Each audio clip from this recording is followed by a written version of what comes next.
Hélène Lafournervie, bonjour. Vous êtes responsable des relations entreprises à l'ESA, l'École supérieure d'agriculture Angers. Et d'ailleurs, agriculture avec un S. Alors pourquoi ce S? Très bonne remarque. Nous sommes l'école de toutes les agricultures, celle d'aujourd'hui et de demain, celle d'ici et d'ailleurs, celle qui existe et que nos étudiants vont inventer dans les prochains mois et années. Alors vous recrutez essentiellement des terminales, vous êtes en école post-bac.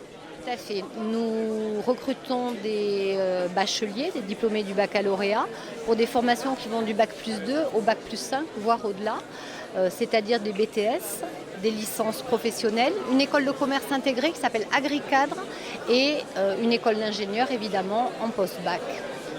Alors sur quels critères vous recrutez? Il y a un dossier d'admission, il y a des entretiens?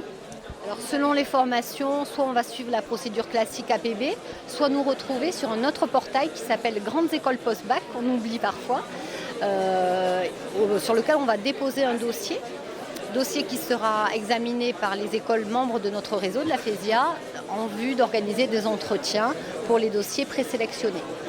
Alors peut-être que les métiers de l'agriculture souffrent dans le grand public d'une image un peu vieillotte, on parle du déclin de l'agriculture française. Est-ce que vous pourriez nous donner quelques exemples de métiers auxquels vous formez et qui ne seraient pas du tout des métiers auxquels on ne pense absolument pas aujourd'hui? Alors contrairement effectivement à cette idée un peu répandue, l'agriculture est un secteur en plein développement qui innove en permanence et qui recrute. Je crois que c'est important que nos futurs étudiants et leurs parents aient ce message-là. En tant que responsable des relations entreprises, je reçois au quotidien des offres de stage, des offres d'apprentissage, des offres d'emploi, ce qui fait qu'on garantit une belle employabilité, une belle insertion professionnelle pour nos jeunes diplômés. L'image vieillotte, il faut aussi complètement l'oublier. On parle désormais d'agriculture connectée, c'est-à-dire le lien entre l'agriculture et le numérique. Et on a des métiers nouveaux qui apparaissent chaque jour et auxquels on est fiers de contribuer.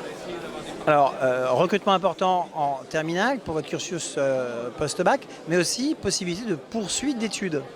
Complètement. On recrute évidemment principalement des jeunes en post-bac pour les BTS et l'école d'ingénieur, puisque chaque année, en école d'ingénieur, par exemple, on ouvre 160 places.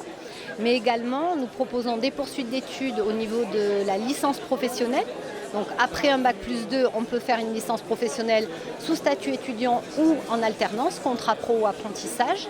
Mais également la formation de commerce, l'école de commerce intégrée de l'ESA qui s'appelle AgriCadre, qui recrute en post-bac plus 2 également, donc à partir d'un BTS généralement.